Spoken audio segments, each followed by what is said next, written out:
हाँ जी, क्या हाल चाल। तो 2022 के कॉस्ट ऑफ लिविंग बोले तो जीवन यापन की लागत में वर्ल्ड रैंकिंग के हिसाब से जापान आता है कुछ 28वें नंबर पे और इंडिया आता है कुछ 135वें नंबर पे।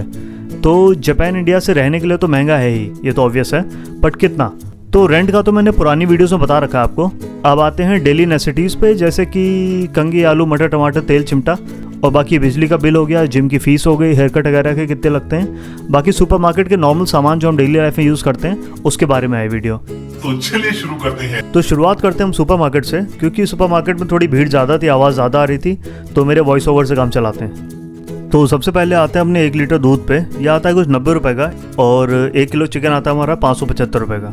तो 10 अंडे का सेट हो गया हमारा 115 रुपये का, और ये सुनहरे से प्याज हो गए 144 रुपये के। अब आते हैं आलू पे। ये आलू हो गए कुछ 115 रुपये के, छोटे से 5 आलू। हमारे बैगन हो गए 28 रुपये के, पत्ता गोभी हो गया 80 रुपये की, और एक जरा से पालक है एक पैकेट 115 रुपये का, इतना महंगा। अब आते हैं सेब पे। 350 रुपये के 2 सेब, इसके लिए तो एफडी तोड़ानी पड़ती है हम लोग को। ये हो गए ऑरेंज हो गए हमारे 500 एन के, ये सीधा कपिल शर्मा शो में जाते हैं। एक शिमला मिर्च पड़ती है 60 रुपये की, तभी शिनचैन नहीं खाता था। ये धनिया जो इंडिया में हमें फ्री मिलती है, यहाँ पे 115 रुपये की रत्ती सी मिलती है। ये खाली हम लोग होली दिवाली पे खाते हैं यहाँ पे। और यहाँ के नींबू हैं, ये 2 नींबू हमारे 115 रुपये के हैं। इनका तो प्राइस देख के मन खट्टा हो जाता है। और ये 5 भिंडी मिल रही है कुछ 60 रुपये की। इनको तो इज्जत से लेडी फिंगर बोलना चाहिए। तो अगर जैपनीज़ राइस लेते हो वो कुछ 1000 रुपये के पड़ेंगे 5 किलो, और बासमती राइस अगर इंडियन स्टोर से लोगे तो वो पड़ते हैं कुछ 2000 के, डबल का अंतर। 1 किलो नमक पड़ता है कुछ 60 रुपये का, और 1 किलो चीनी पड़ती है आपकी कुछ 100 रुपये की। ये तो हो गया घर का कुछ खाने पीने वाला सामान। अब आते हैं कुछ पीने वाले सामान पे। तो जैसे जापान में अल्कोहल वगैरह बहुत सस्ती है। जैसे एक नॉर्मल बियर आपका छोटा कैन पड़ जाएगा कुछ 75 रुपये का, और अगर आप जेडी लेने जाओगे तो 700 ml की पड़ेगी कुछ 1000 रुपये की। अपने दोस्तों के लिए बहुत ले गया हूँ इंडिया में। अब बच्चों के डायपर वगैरह हो गए, ये तो 250 एन के हो गए। इसके बाद आते हैं चिप्स के पैकेट कुछ 80 एन के हो गए, और टूथब्रश वगैरह पड़ते हैं कुछ 500 एन के। अब आते हैं घर के और दूसरे खर्चों पे, जैसे बिजली। तो सबसे पहले आते हैं इलेक्ट्रिसिटी पे। तो बिजली का बिल मेरा आता है कुछ 4000 येन। अभी थोड़ा ज़्यादा आ रहा है क्योंकि वर्क फ्रॉम होम चल रहा है ना 2 साल से, तो ऑफिस का कंप्यूटर वगैरह से यहीं काम करते हैं ना हम लोग 8-9 घंटे, तो उसकी वजह से थोड़ा बिल ज़्यादा आता है। लेकिन यूजुअली 3-3.5 हज़ार के करीब निपट जाता है मेरा बिल। व्यायामशाला का मासिक शुल्क। तो यहाँ पे नॉर्मल जो जिम होते हैं वो होते हैं कुछ 8 से 9 हज़ार इनके। मैं जो पे कर रहा हूँ ये मैं 9,000 10,000 कुछ पे कर रहा हूँ। और महंगे जिम भी हैं, जैसे गोल्ड जिम हो गया, उसके पड़ते हैं कुछ 13,000 है। उसमें आपको जकूजी, सोना, स्विमिंग पूल और काफ़ी सारी स्ट्रेंथ ट्रेनिंग के अलग अलग तरह की मशीन मिल जाती हैं। इस वजह से थोड़ा कॉस्टली है, लेकिन ये थोड़ा बजट फ्रेंडली है। 9,000 लगभग आप मान के चलो कि आपको नॉर्मल जिम भी देनी है। बाकी यहाँ पर मैंने क्रॉसफिट वगैरह भी ट्राई किया हुआ है, वो भी बहुत महंगे हैं, कुछ 10,000 पड़ जाता है। और यहाँ पे बहुत सारे स्ट्रीट वर्कआउट के ग्रुप्स बने हुए हैं, तो आप वहाँ पे जाके फ्री में भी एक्सरसाइज कर सकते हो। 80-80 साल के बंदे ऐसे फ्लैग पोल बना देंगे कि तुम देख के दंग रह जाओगे।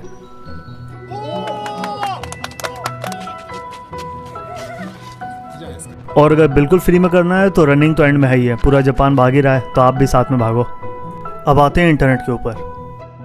तो इंटरनेट का मेरा जो लास्ट महीने का बिल था वो कुछ 4510 येन, और उसकी स्पीड अभी दिखाता हूँ। तो अभी तो बहुत सारे एप्लीकेशन रन कर रहे हैं, तो एक एवरेज स्पीड देख लेते हैं स्पीड टेस्ट पे जाके। तो ये रही एक रैंडम स्पीड, कुछ ऊपर नीचे हो सकती है। अभी 63 डाउनलोड है और 64 अपलोड है। अब आते हैं गैस के ऊपर। तो लास्ट महीने गैस का बिल आया था मेरा 2144, और ये गर्मियों में थोड़ा कम रहता है, ठंडियों में ज़्यादा हो जाता है, क्योंकि यहाँ जो वाटर हीटिंग सिस्टम है, जैसे गीज़र वगैरह इंडिया में होता है, वो यहाँ गैस से यूज़ होता है, तो ठंडियों में यूजुअली थोड़ा सा ऊपर चला आता है। अभी कुछ 2000 येन आ रहा है। खाना वाना भी घर पे बनता है ना। अब आते हैं क्लब के ऊपर। तो क्लब की एंट्री यहाँ पे कुछ 2500-3000 येन होती है, और इंडिया से अलग ये होता है कि इंडिया में जैसे क्लब में सेकंड एंट्री अलाउ नहीं होती ना, सेफ्टी पर्पज से, जैसे लड़के अलाउ नहीं है। यहाँ पे ऐसा नहीं है। यहाँ पे अगर तुम 2 लड़के भी जा रहे हो या पूरी ग्राम पंचायत लेके जा रहे हो तो तुम्हें रोकेगा कोई नहीं, बशर्ते अंदर जाके तुम अंदर कुछ कलोल ना करो, वरना क्लब से बाहर फेंक देंगे या फिर तुमको बैन किया जा सकता है। हमको बस एक बार बाहर निकाला गया था। वो क्या हुआ था कि हमारे साथ एक दोस्त था, उसका नाम तो नहीं बता रहा। तो क्या हुआ था, हम सारे क्लब में गए, हम लोग नए आए थे, कुछ 4-5 महीने हुए थे जापान में, और हम लोग अंदर गए, और एक लड़की वहाँ पे एक इतनी बड़ी शैंपेन की बोतल लेकर डोल रही थी। तो मेरे दोस्त ने उसको देखा और कुछ मिसकम्युनिकेशन हुआ, उसको लगा कि ये शैम्पेन की बोतल खोलने को बोल रही है, इसे खुल नहीं रही है। तो मेरे दोस्त ने बढ़िया बोतल खोली और एकदम बॉलीवुड की मूवीज़ देखी रखी थी उसने बहुत सारी, तो उसने ऐसे करके हिला के सबके ऊपर डाल दी। अब उसमें बाउंसर ने उसको देख लिया और बाउंसर आया, उसने बोला कि तुमने किया? वो कह रहा हाँ या गाय आई डिड इट। फिर उसने कहा चल पहली फुर्सत में बाहर निकलो, कोई काम नहीं तुम्हारा यहाँ पे। तब उसको पकड़ के बाहर ले गए और उसी के साथ हम तीनों ने भी एंट्री करी थी। तो उसने ढूंढा कि क्राउड में इंडियन कौन कौन है, तो हम तीनों को भी पकड़ा उसने। ऐसे धक्का वक्का दे के बाहर नहीं निकाला, उसने कहा कि आप लोग बाहर निकल जाओ, और ऐसा क्लब में करना नहीं होता, मतलब पोलाइटली बोला बाउंसर ने, क्योंकि हम लोग भी ऐसा कोई रेजिस्ट नहीं कर रहे थे, भंड भंड कोई भी नहीं था। तो हम लोग को बस बाहर लेके चला गया था वो, और बाहर बोल दिया था कि आप दोबारा एंट्री नहीं कर सकते। तो मैक्सिमम हमारे साथ ये हुआ था। बाकी हमने क्लब के बाहर लौंडों की कुटाई होते हुए भी देखी है, जैसे उठा के बस बाहर फेंक देंगे तुमको, और क्लब में लड़ो मत, बाहर जाके तुम भले ही कुछ भी करो। तो ये होता है। अब आते हैं हेयर कट पे। तो ये जो बेहतरीन हेयर कट मैंने हफ्ते भर पहले कटाए थे, तो इसके मैंने दिए थे कुछ 1600 येन, तो इनने करेंसी में यहाँ पर दिया होगा।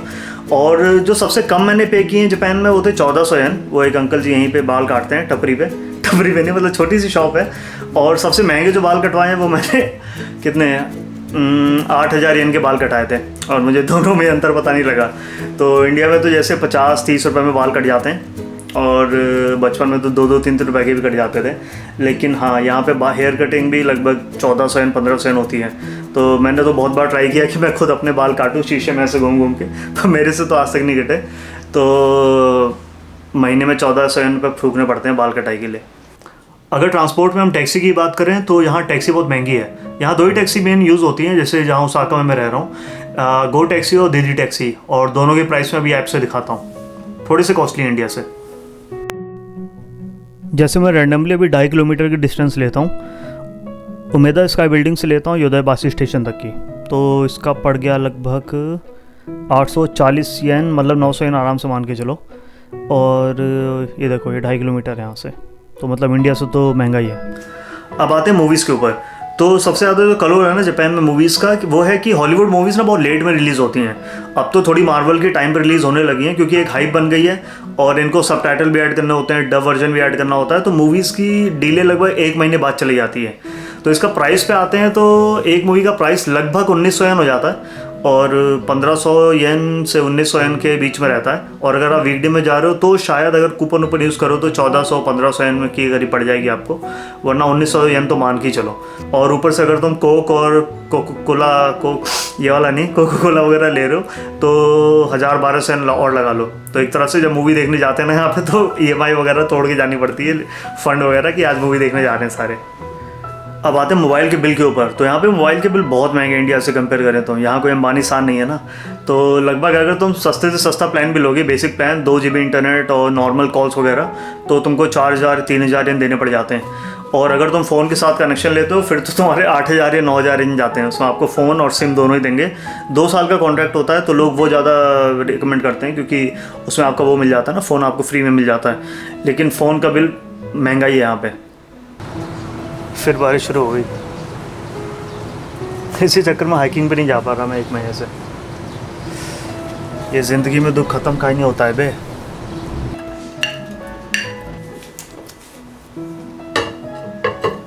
तुम्हारा खाना तो रेडी हो गया, अब आपके खाने पे बात करते हैं।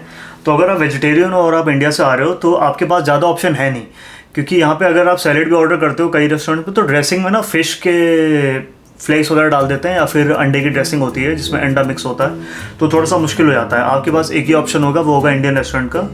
और यहाँ पे सारे इंडियन रेस्टोरेंट अच्छे भी नहीं हैं। मतलब एक बेसिक थाली होगी जिसमें थोड़ी सी करी होगी या दाल होगी, या बरमूडा ट्रायंगल रोटी आपका एक नान होगा, और वो भी 5 मिनट से ज़्यादा खाओगे तो वो ऐसा टाइट हो जाएगा रबड़ की चप्पल जैसा। कुछ रेस्टोरेंट यहाँ पे अच्छे हैं, जहाँ पे रोटी वगैरह आपको मिल जाती है, रुमाली रोटी वगैरह के ऑप्शंस हैं, लेकिन बाकी रेस्टोरेंट नॉर्मल एक ही सेट परोसते जाते हैं वो इंडियन रेस्टोरेंट के नाम पे। तो अगर आप घर पे कुक कर सकते हो या आपको खाना बनाना आता है तो अच्छी बात है, वरना सीख के आ जाओ भाई, वरना यहाँ पे मुश्किल हो जाएगा रहना। अगर आप अंडे तक भी खा लेते हो तो शायद थोड़े ऑप्शन बढ़ जाएँ, एग सैंडविच वगैरह, सैलेड वगैरह, और कुछ रेस्टोरेंट में जैसे अंडे की डिशेस खा सकते हो आप, दाशिमाकी वगैरह। बाकी अगर सेविंग के पर्पज़ से देखते हो तो इंडियन रेस्टोरेंट की थाली लगभग आपको पड़ जाएगी कुछ 800 येन 1000 येन तक की। डिनर भी आपका 1200 येन तक का पड़ जाता है, थोड़ा महंगा आता है इंडियन रेस्टोरेंट यहाँ पे। मेरा तो खाना अलग ही है, मतलब वही शायद पिछले वीडियो में दिखाया होगा, लंच का मील वही था, संडे और थोड़ी सी वेजीज। तो मैं तो घर पे ही कुकिंग कर लेता हूँ, वीकेंड पे वगैरह बाहर चले गए तो थोड़ा सा बैलेंस रहता है। अब आते हैं ऐसे कपड़े पे, तो कपड़े वगैरह लगभग सेम ही प्राइस अगर आप ब्रांडेड लेते हो तो, मतलब यूनिक्लो, ज़ारा और H&M वगैरह इंडिया जापान में लगभग कुछ 200-300 इनका अंतर होगा, जैसे डिकैथलॉन भी हो गया। और बाकी सरोजनी बाज़ार से तो क्या ही टक्कर है जापान की। शोतेनगाई वगैरह में मार्केट है, लेकिन वो भी ऐसे नहीं है कि आपको ट्रेंडी कपड़े मिल जाएंगे, थोड़े से सेकेंड हैंड मिल जाएंगे, लेकिन ऐसे नहीं मिलेंगे कोई ट्रेंडी। जैसा सरोजनी बाज़ार हो गया अपना, मंगल बाज़ार में भी कपड़े मिल जाते हैं ना, उससे आपको टक्कर नहीं है। लेकिन ब्रांडेड अगर आप लेते हो तो सेम ही पड़ जाता है, शूज़ वगैरह भी।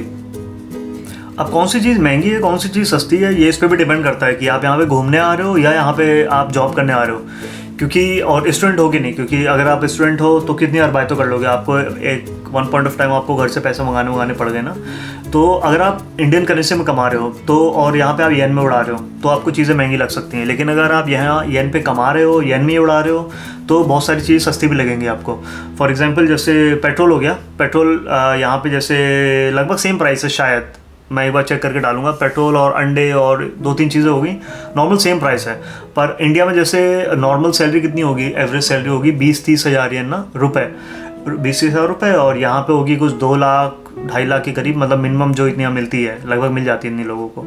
तो उस हिसाब से देखा जाए तो यहाँ की एवरेज सैलरी ज़्यादा है ना, तो येन में ही लोग उड़ाएंगे, येन में ही चीज़ें खरीदेंगे, तो उस हिसाब से चीज़ें महंगी सस्ती हो जाती हैं। अच्छा, यहाँ पे कार लेना बहुत महंगा है, मतलब कार को वैसे समझ लो हाथी की तरह, कि आप हाथी खरीद तो सकते हो लेकिन उसको पालना महंगा हो जाएगा। उसी तरह गाड़ी का भी है, क्योंकि आपका इंश्योरेंस लगता है, शाकिन लगता है, और रिपेयर का अलग हो गया, पार्किंग का अलग हो गया। आप जहाँ गाड़ी ले रहे हो ना, तो मुझे अपने 2 किलोमीटर के अंदर में ही पार्किंग ढूंढनी होगी, और वो पार्किंग मैं पुलिस वालों को बताऊंगा कि मेरी ये गाड़ी है और ये मेरी पार्किंग है, तो वो आके मेरी पार्किंग चेक करेंगे पुलिस वाले। ऐसा नहीं कि कहीं की किसी के घर के आगे भी लगा दो, वो सिस्टम नहीं है। तो यहाँ पे अगर गाड़ी लेते हो और अगर गाड़ी को यूज़ करते हो कम्यूट की तरह तो बेनिफिशियल है। वरना अगर मैं ऑफिस, मेरा साइकिल से 10 मिनट है और मैं महीने में अगर 2 बार भी घूमने जाता हूँ, तो मैं बढ़िया रेंटल कार लेता हूँ। टाइम्स कार करके एक फेमस है, बहुत सारे रेंटल कार्स हैं, तो वो उठाओ, एक दिन के लगेंगे कुछ 3,000-4,000 येन, और पेट्रोल फ्री होता है, तो कहीं भी उड़े डोलो। वरना गाड़ी तब लेना आसान है या कंफर्टेबल है अगर आप कंट्री साइड एरिया में रह रहे हो, क्योंकि वहाँ पे पार्किंग सस्ती है और गाड़ी तो सस्ती है ही है, मतलब जितना मेरा कंप्यूटर है उतना ही लगभग गाड़ी पड़ जाती है। तो ऐसे गाड़ी लेना महंगा नहीं है, लेकिन गाड़ी के आसपास की जो चीज़ें हैं वो थोड़ी महंगी पड़ जाती हैं। तो इस वीडियो पे मैंने मोटी मोटी चीज़ें आपको बता दी हैं जो नॉर्मल हम लोग डेली लाइफ में यूज़ करते हैं। अगर कोई चीज़ें स्किप हो गई हो तो आप कमेंट में डाल देना, मैं उसको एड्रेस करने की कोशिश करूँगा नेक्स्ट वीडियो में। बाय।